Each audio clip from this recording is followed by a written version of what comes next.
The Viet Cong began engaging South Vietnamese Army forces in fights beginning in 1957, and due to the Cold War and the domino theory, Kennedy provided U.S. aid to South Vietnam. By 1962, the U.S. had 9,000 troops in South Vietnam.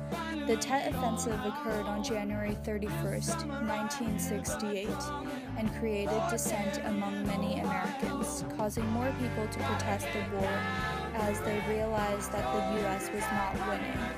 Further events, such as the My Lai massacre in March 1968, fueled the anti-war protest. In May 1968, 562 U.S. troops were killed in 1 week alone, and as many as 40,000 young men were called into service each month, adding fuel to the fire of the anti-war movement. In 1968 and 1969, hundreds of anti-war protests were held. The anti-war movement was particularly strong on college campuses. The Students for a Democratic Society gained many members and were active in organizing students. On October 21, 1967, 100,000 protesters gathered at the Lincoln Memorial and 30,000 continued in a march on the Pentagon. Soldiers and U.S. Marshals arrested hundreds of protesters that night. On November 15, 1969, 500,000 people participated in a march on Washington, the largest anti-war protest in American history. Nixon stated that, "As far as this kind of activity is concerned, we expect it. However, under no circumstances will I be affected whatever by it." On April 30th, 1970, President Nixon announced to the public that the U.S. had invaded Cambodia. Nixon, despite his promises to end the Vietnam War, was escalating the violence.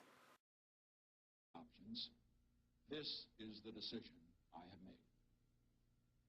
In cooperation with the armed forces of South Vietnam, attacks are being launched this week to clean out major enemy sanctuaries on the Cambodian-Vietnam border. Immediately following the broadcast, protests broke out, including at Kent State University.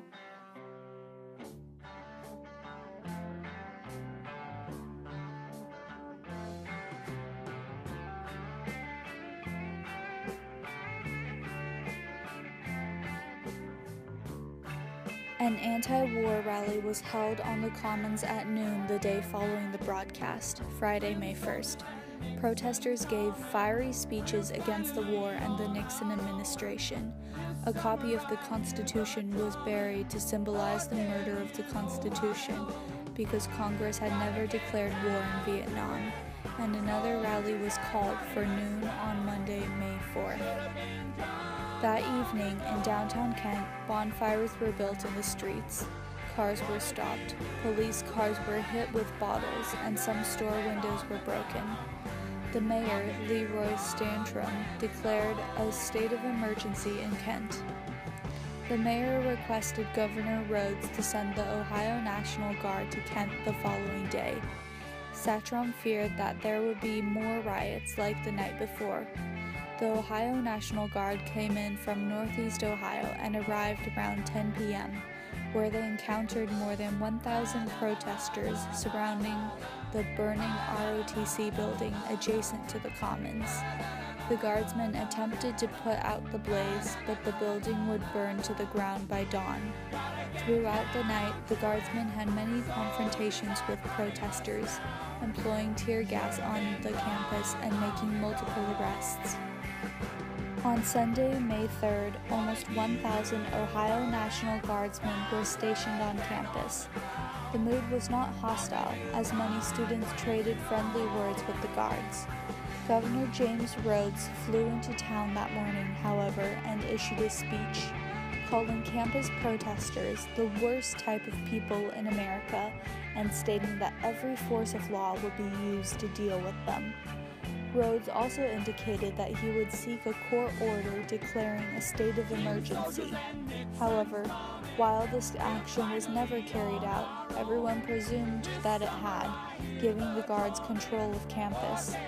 All rallies were banned, and more confrontations occurred that evening, involving tear gas, rocks, and more arrests.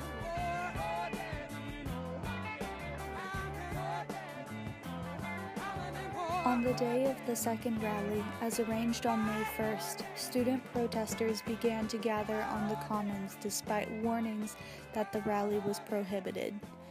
By noon, the start of the protest, the Commons included about 3,000 people, half estimated to be active participants and the other 1,500 to be spectators. About 100 guardsmen stood near the burned ROTC building, carrying MI military rifles. General Canterbury ordered the demonstrators to disperse, and when commands issued with a bullhorn had no effect, the guardsmen made the order again while driving around the Commons in a jeep. People yelled at the men in the jeep and threw rocks at them. Canterbury then ordered his men to load and lock their weapons. Tear gas canisters were fired into the crowd around the Victory Bell, and the guard began to march across the Commons to disperse the rally. The protesters retreated across Blanket Hill and onto the Prentice Hall parking lot and nearby practice fields. The guardsmen were trapped on the practice football field by the fence that surrounded it, and were harassed for 10 minutes with rocks before they began retreating up Blanket Hill.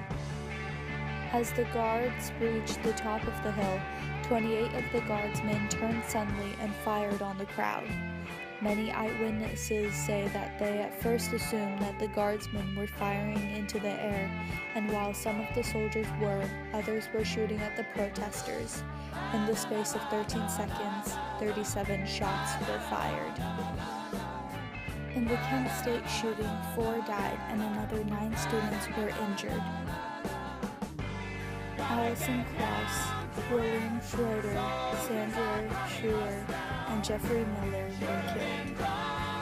A large crowd met the guardsmen when they returned to the Commons and was only dispersed 20 minutes later by a number of Kent State University faculty marshals. The school was closed 3 hours later and did not resume classes until summer. The events at Kent State led to the largest strike in American history, carried out by college students nationwide as over 4 million students protested the events and over 850 colleges and universities were shut down. 80% of college campuses saw protests, and on May 9, 1970, over 150,000 protesters converged on Washington, D.C. After the Kent State Massacre, entire companies of U.S. troops in Vietnam refused orders to invade Cambodia, and in solidarity with the U.S. students, numerous U.S. soldiers wore black armbands and refused to fight any longer in Vietnam. The anti-war organization Vietnam Veterans Against the War increased their membership by 50% in May 1970. Only a few days after the massacre, Nixon limited the U.S. invasion of Cambodia to 35 kilometers inside Cambodia, and within 2 months, the U.S. troops had withdrawn. Congress passed the War Powers Act, which prevented the president from invading a country without getting approval from Congress, and many viewed Kent State as the beginning of the fall of Nixon. Nixon finally ordered the withdrawal of U.S. forces in 1973.